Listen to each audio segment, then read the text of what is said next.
Hello नमस्कार, मी धनश्री माझ्या आजच्या ब्लॉग आणि रेसिपीमध्ये तुमचं स्वागत करते। तर आज कोणता वार आहे? आज मंगळवार आहे। काल धुलीवंदन झालं, 2 दिवस पोळ्या, त्यानंतर बिर्याणीचा बेत झाला आणि आज मग आता मी आईस्क्रीम करायला घेते, गुलकंद आईस्क्रीम, आणि त्याची डिटेल रेसिपी मी ब्लॉग करत करत ह्या व्हिडिओमध्ये शेअर करेन। तुम्हाला हा व्हिडिओ आवडला तर चॅनलला सबस्क्राईब करा, लाईक शेअर आणि कमेंट देखील करा। मी नेहमी सांगते की तुम्ही लाईक करत जा व्हिडिओला, कारण तुम्ही लाईक केल्यामुळे काय होईल की माझे व्हिडिओज इतरांना सुद्धा दिसतील। आणि सबस्क्राईब केलं असेल तर प्लीज लाईक करा आणि घंटीचं बटन प्रेस करा, कारण घंटीचं बटन प्रेस केल्यामुळे माझे व्हिडिओज मी जेव्हा अपलोड करते तेव्हा त्यांचं नोटिफिकेशन तुम्हाला येऊन तुम्ही ते लगेच पाहू शकाल। मी सुरुवात करते आता व्हिडिओला। इथे मी छोले, आज मला छोले करायचे, तर छोले मी इथं उकडून घेतलेत, रात्रभर भिजत ठेवले होते आणि आता 7 शिटी काढून घेतलेत मी याचे। त्याच्यामध्ये मी शिजवताना टाकताना त्यामध्ये थोडीशी हळद आणि मीठ टाकलं होतं, अर्धा चमचा। त्यामुळे काय होतं की छोले खूप टेस्टी होतात। आणि आईस्क्रीम करायचं आहे त्याच्यामुळे आधी काय केलं आहे, मी हे दूध नीट गरम करून घेतले, त्यानंतर मला हे परत साखर टाकून म्हणजे थोडं थोडंसं आटवत न्यायचं आहे मला हे दूध, आणि साखर टाकून ते थोडं जास्त आटवायचं आहे, ज्याच्यामुळे ते कंडेन्स मिल्क आपण जे आणतो बाजारातून त्याप्रमाणे होईल आणि मला आईस्क्रीम करायला सोपं जाईल। मी परवाची पोळीचं जेवण केलं होतं तेव्हा मसाला जास्त राहिला होता, तर तोच मसाला आता मी छोले करताना यूज करणार आहे।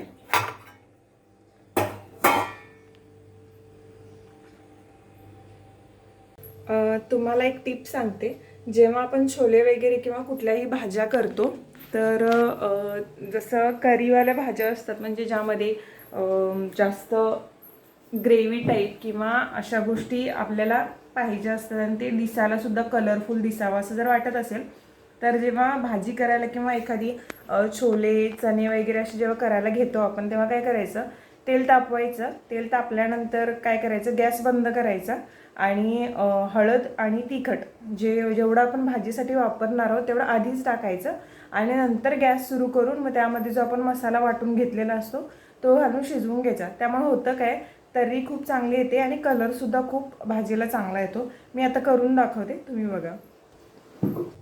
इथे तेल तापले, मी 2 मोठे चमचे तेल घेतले, कारण आपण जेव्हा छोले किंवा चना मसाला वगैरे करतो तर तेल थोडं जास्त घ्यायचं। त्यानंतर यामध्ये मी हळद टाकते।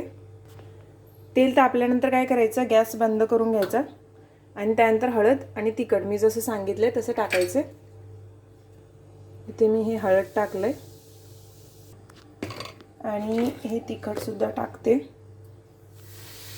गॅस सुरू करून जर आपण मसाले टाकलो ना तर सगळे मसाले जळतात आणि त्याचा वास खूप घाणेरडा येतो आणि भाजीसुद्धा खूप खराब होते, म्हणून गॅस बंद करूनच हे मसाले टाकायचे आणि त्यानंतर वाटण केलेला मसाला टाकायचा त्यामध्ये।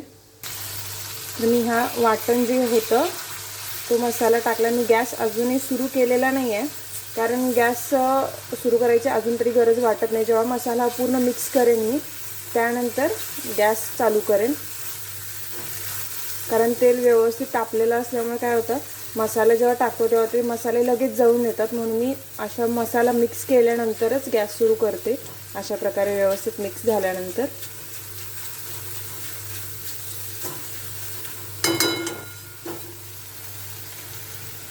आता गॅस सुरू करते मी, लाईटर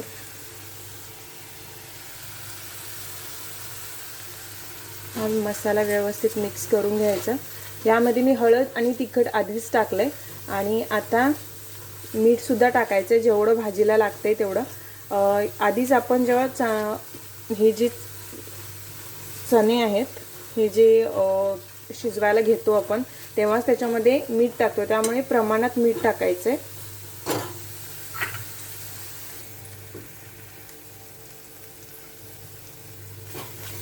जेवढं भाजीला लागणार आहे आपल्या चवीपुरतं तेवढं आताच मीठ टाकून घ्यायचं, ते परत मिक्स करायचं।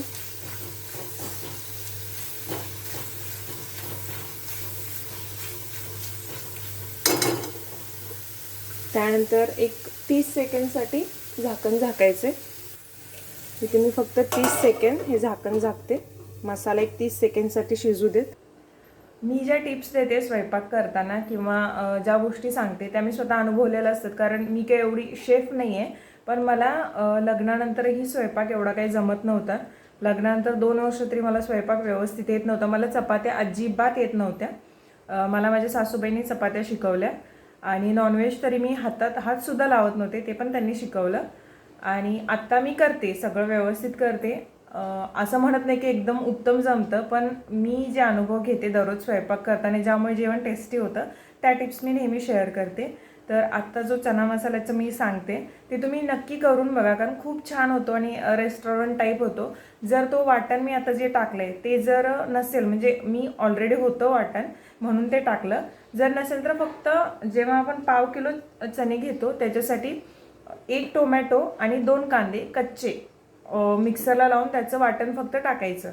ते सुद्धा खूप छान होतं. बाकी कोणत्याही मसाल्याची गरज भासत नाही. एवढंच. आणि थोडं फार असं तेल निघतंय मसाल्यातून. तर आता ह्याच्यामध्ये हे जे चणे आहेत ते ॲड करायचे. जास्त वेळ जर मसाला असाच ठेवला तर तो खाली लागेल, त्यासाठी फक्त एक अर्ध्या मिनिटासाठी ठेवायचं. त्यानंतर हे चणे ॲड करायचे. मी चणे शिजवतानाच पाणी खूप कमी टाकलं होतं. एक्स्ट्रा पाणी टाकायचं आता काही गरज नाही, कारण जसे चणे शिजत येतील तसे हे पाणी आटत येईल आणि ग्रेव्हीसुद्धा खूप छान होत जाईल. तुम्ही बघू शकता कलर थोडा थोडा येतोय जेव्हा आपण तेलामध्येच टाकतो मसाले, तिखट आणि हळद, त्यामुळे असं कलर वरती येतो. मोबाईलची क्लॅरिटी एवढी नाही आहे त्यामुळे दिसणार नाही, पण रिअलमध्ये हे दिसतं जर तुम्ही पाहू शकत असाल तर. आता काय करायचं, सगळे मसाले वगैरे टाकून झालेत. गॅसची फ्लेम मंद करायची आणि मंद गॅसवरती 5 मिनटं शिजवायचं. नंतर मीडियम फ्लेमवरती 10 मिनटं शिजवायचं. तर आता मी झाकण झाकते आणि गॅसची फ्लेम मंद ठेवते. काहीतरी शोधत असायचे की काय करता येईल मला घरी बसून, कारण मुलाला पण सांभाळायचं आहे आणि घरचं पण बघायचं आहे आणि घरी बसून मला मग कमवायचं पण आहे. मग मी असं शोधत असताना नेटवरती असं हे दिसलं की हां, यूट्यूबमध्ये पण हे करिअर आपण करू शकतो आणि मग यूट्यूबमध्ये आपलं करिअर हे करून आपण पैसेसुद्धा कमवू शकतो. मग काय करायचं, आपल्याला काय येते करण्यासारखं. मग त्यानंतर मी कुकिंगमध्ये थोडीशी आवड मला लग्नानंतर हळूहळू निर्माण झाली आणि म्हणून मी करायला घेतलं की हां ठीक आहे, आपण कुकिंगचे व्हिडिओज करूया, कारण आपल्याला ते जमते. मग टाकायला स्टार्ट केले व्हिडिओ. आणि मला असं माहीत नव्हतं की तेव्हा असे क्लॉज पण नव्हते की 4000 आवर्स आपले कंप्लीट झाले पाहिजेत, 1000 सबस्क्रायबर कंप्लीट झाले पाहिजेत. आणि हळूहळू व्हिडिओज टाकत गेले मी, कारण मला आवड निर्माण होत गेली आणि वेळ पण खूप मिळायचा, कारण आम्ही दोघंच होतो इथे आणि आरव झोपला की मग वेळ मिळायचा. मग मी व्हिडिओज टाकत गेले आणि रिस्पॉन्स पण तेव्हा चांगला भेटत गेला आणि हळूहळू सबस्क्रायबर पण वाढत गेले. आणि त्यावेळी मला वाटतं की मी 7-8 महिने ते केलं असेल आणि माझे सबस्क्रायबर किती 150 ते 200 झाले होते. आणि मी तेव्हा व्हॉइस ओव्हर करत नव्हते, फक्त एक म्युझिक लावायचे आणि व्हिडिओज टाकायचे. आणि तेव्हा माझ्या जे ॲडसेन्स अकाउंट होतं तेव्हा $15 $79 असे काहीतरी जमा झाले होते तेव्हा. आणि मला खूप मस्त वाटलं की अरे चला आता हे येतात, कारण एक जोपर्यंत $100 होत नाही तोपर्यंत तुम्हाला ती अमाऊंट मिळत नाही. मग आणि अचानक झालं काय, मग त्यांनी क्लॉज काढला की 1000 सबस्क्रायबर तुमचे कंप्लीट झाले पाहिजे, त्याशिवाय तुम्हाला ते हे मिळणार नाहीत. अरे बाबा, म्हटलं आता 1000 सबस्क्रायबर कधी होणार, म्हणून मी ते सोडूनच दिलं. म्हटलं राहू देत, करायचंच नाही तिकडं, राहू देत. आणि तो पण कसं घरात सगळी स्टॅबिलिटी व्यवस्थित आली होती त्यामुळे एवढं टेन्शन वाटलं नाही की राहू देत, सोडूया म्हणून. मग त्यानंतर दुसऱ्या प्रेग्नन्सीनंतर मी अशीच म्हटलं आता काय करायचं घरी बसून असं तसं, कारण बाळ ते काय हे झालं होतं त्याच्यामुळे. मग मी म्हटलं आता काय करायचं परत घरी बसून. आणि असंच लॉकडाऊन आता मागच्या वर्षी जेव्हा कोविडचं स्टार्ट झालं आणि घरीच सगळे, मग ह्यांचं पण काम घरी बसूनच, मग आता करायचं काय. मग एक दिवस त्यांचा फोनवरती जेव्हा व्हिडिओ कॉल सुरू होतं कॉन्फरन्स, आणि त्यांच्या जेव्हा CEO मॅडम होत्या त्या विचारल्या ना की सचिन आज काय खाल्लं. मग हे बोलले रसमलाई. मग तुला कोविडच्या याच्यामध्ये कुठून भेटली लॉकडाऊन असताना. मग ते बोलले असं असं, आणि वाईफने केली, तिचं स्वतःचं कुकिंग चॅनल पण आहे. मग मॅडम त्या खुश झाल्या, कारण त्या बोलल्या की का बंद केलं. आणि स्वतः घरी जरी आपल्याला सगळं मिळत असेल तरी मुलींनी इंडिपेंडंट राहिलं पाहिजे. जरी तुम्हाला सगळं मिळत असेल घरी बसून, नवरा कमावता असेल, चांगलं तुम्हाला हे मिळत असेल तरी मुलींनी कमवता असलं पाहिजे. स्वतःच्या गरजा किंवा स्वतःच्या गोष्टी स्वतःच मिळवता आल्या पाहिजेत. जरी तुम्हाला त्याची गरज नसेल पैशांची तरीसुद्धा तुम्ही स्वतः कमवले पाहिजेत पैसे. आणि त्याने ते चॅनल बघितलं माझं, म्हणायला लागले चांगलं करतेस. आणि स्वतः हे बोलले की ती स्वतः करते सगळं, एडिटिंग काय असेल किंवा काही असेल, माझी हेल्प काही घेत नाही. मग त्यांना ते खूप चांगलं वाटलं आणि म्हटलं की तू कंटिन्यू कर हे, आणि करिअर खूप चांगलं आहे. मग त्यानंतर मी परत स्टार्ट केलं. पण आता टफ होतं माझ्यासाठी, कारण 4000 आवर्स पण कंप्लीट करायचे. दुसरा क्लॉज काढला यूट्यूबने, आणि पहिला क्लॉज तो तर होताच की 1000 सबस्क्रायबर. कारण कसं होत होतं, कोणीही यूट्यूबवरती कसले व्हिडिओज टाकत होते आणि त्यांना पैसे कमवत होते. म्हणजे खरंच मेहनत घेतात आणि ज्यांना खरंच पुढे जायचं आहे, खरंच काहीतरी करिअर करायचं आहे, त्यांच्यासाठी मला वाटतं की यूट्यूबने असे क्लॉज काढले असतील की 1000 सबस्क्रायबर कंप्लीट झाले पाहिजेत, 4000 आवर्स झाले पाहिजेत. मग ठीक आहे म्हटलं, आपण प्रयत्न करूया. मग त्यानंतर मी परत स्टार्ट केलं. मग म्हटलं ठीक आहे, आता चला करूया. परत व्हिडिओज टाकत गेले. मग पहिल्या चॅनलचं नाव काय ठेवलं होतं की धनश्रीज किचन असं काहीतरी ठेवलं होतं.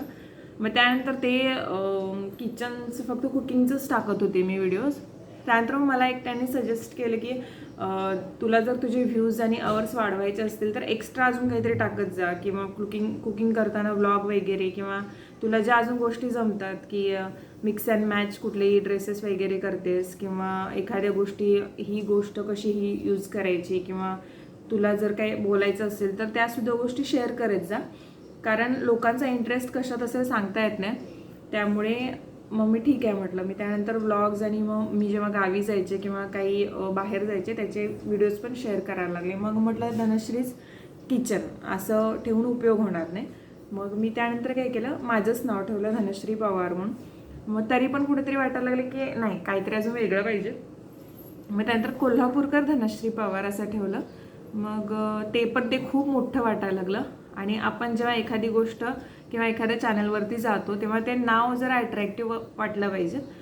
मग त्यानंतर परत विचार केला की काय ठेवायचं. मग मी एक मेसेज की काहीतरी एक व्हिडिओ पाहिला होता ज्याच्यामध्ये हाऊसवाईफ असं होतं, काहीतरी होतं की हाऊसवाईफ, कुणीतरी क्वेश्चन विचारतं की तुम्ही काय करता, तर मी हाऊसवाईफ आहे. तर ते स्वतःहून समोरून बोलतात की हाऊसवाईफ म्हणजे काय, नेमकं हाऊसवाईफची व्याख्या काय. तर काय नाही, जी घरात असते आणि घरातलीच कामं करते, एवढंच तिचं आयुष्य. तर ते जे समोरचे असतात ते बोलतात की तुम्ही घरासोबत लग्न केलेलं नाही आहे, की हाऊसवाईफ म्हणायला तुम्ही घरासोबत लग्न केलेलं नाही आहे. तुम्ही त्या घराची मालकी नाही, किंवा ते अख्खं कुटुंब तुम्ही सांभाळता.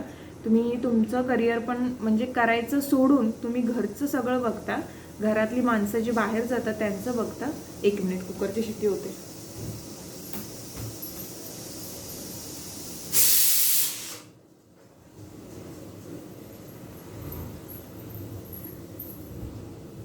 त्यामुळे तुम्ही स्वतःला क्वीन समजलं पाहिजेत, कारण तुम्ही पूर्ण घर सांभाळता, तुमच्यावरती पूर्ण घर डिपेंड असतं.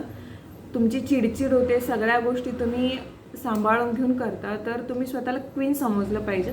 आणि हाऊस वाईफ न बनता हाऊस क्वीन समजलं पाहिजे स्वतःला. मी म्हटलं ठीक आहे, हे काहीतरी युनिक वाटते आणि हेच नाव ठेवूया आता. म्हणून मी हाऊस क्वीन असं नाव ठेवलं माझ्या चॅनलचं. आणि खरंच ते मला खूप आवडलं. तर तुम्हालाही माझं चॅनलचं नाव कसं वाटते हे मला कमेंट करून नक्की सांगा. आणि प्लीज चॅनलला सबस्क्राईब करत जा आणि लाईकसुद्धा करा. माझे व्हिडिओज इतरांसोबत शेअर करा. तुम्हाला जर आवडत असेल तर प्लीज सबस्क्राईब करा. 5 मिनिटानंतर एक बघू शकता तुम्ही तर्री किती छान आले त्याला. तर आता गॅस मी मिडियम ठेवते आणि मिडियम गॅसवरती आता ही चणे शिजवून घ्यायचे. झाकण ठेवायचे परत आणि 10 मिनिटं आता शिजू द्यायचं. थोडंसं भाग ओपन ठेवायचं, मीडियम फ्लेमवरती शिजवून घ्यायचं. बऱ्यापैकी मसाला टाकलेला आहे.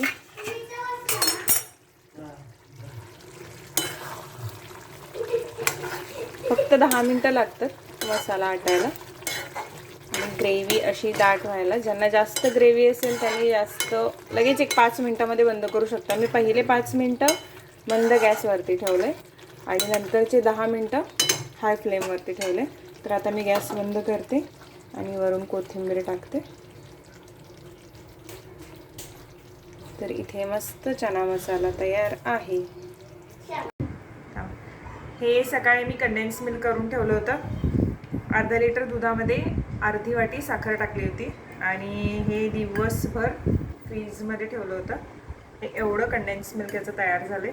आणि त्याच्यामध्ये आता टाकायचं आहे अमूल फ्रेश क्रीम. ज्याच्याकडे जर व्हिपिंग क्रीम जी आपण आईस्क्रीम किंवा केकचं क्रीम करण्यासाठी वापरतो ती जर अवेलेबल नसेल तर ही क्रीम वापरली तरीही चालेल. ओपन करण्याच्या आधी शेक करायची. पूर्ण क्रीम मी यामध्ये ओतते. खाली करा.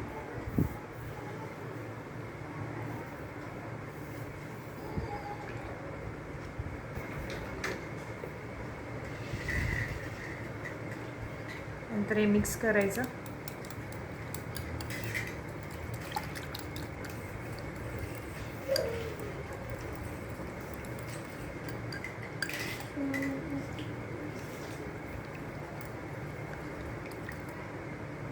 त्यानंतर हे काजू आणि बदामाचे काप आहेत, हे मिक्स करते.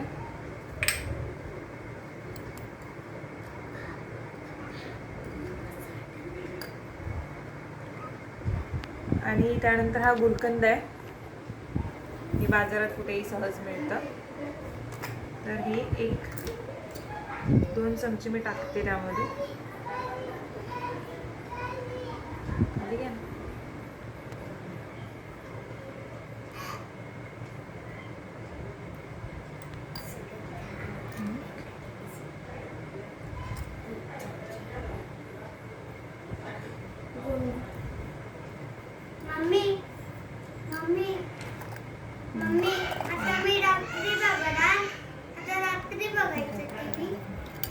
थोड्या वेळानं बघीस मी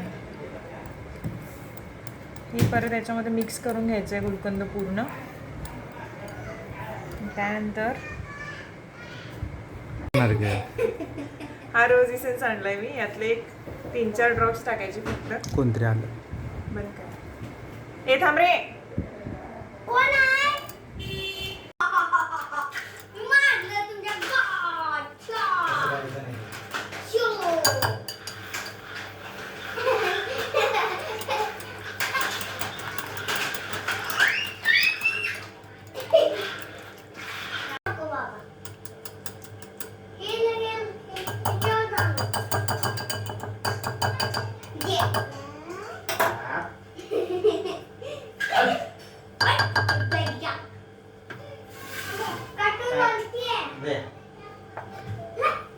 दादाला दे.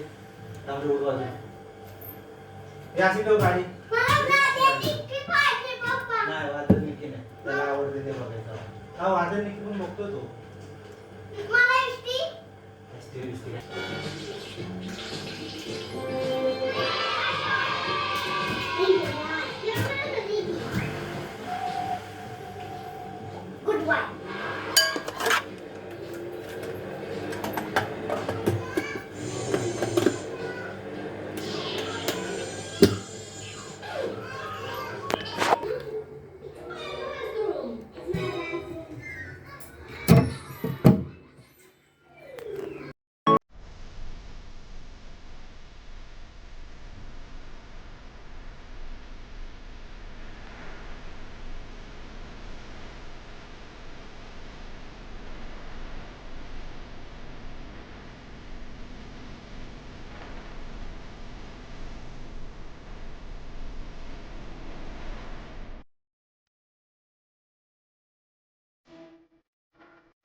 आईस्क्रीम करायला ठेवला होता, गुलकंद आईस्क्रीम, तो तयार आहे.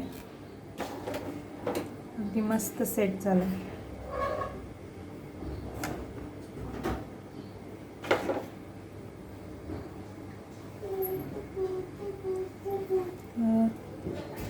पिस्ता थोडंसं टाकते मी त्यावर.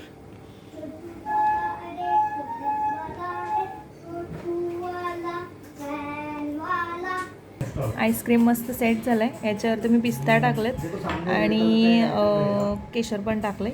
मस्त असं सेट झालं.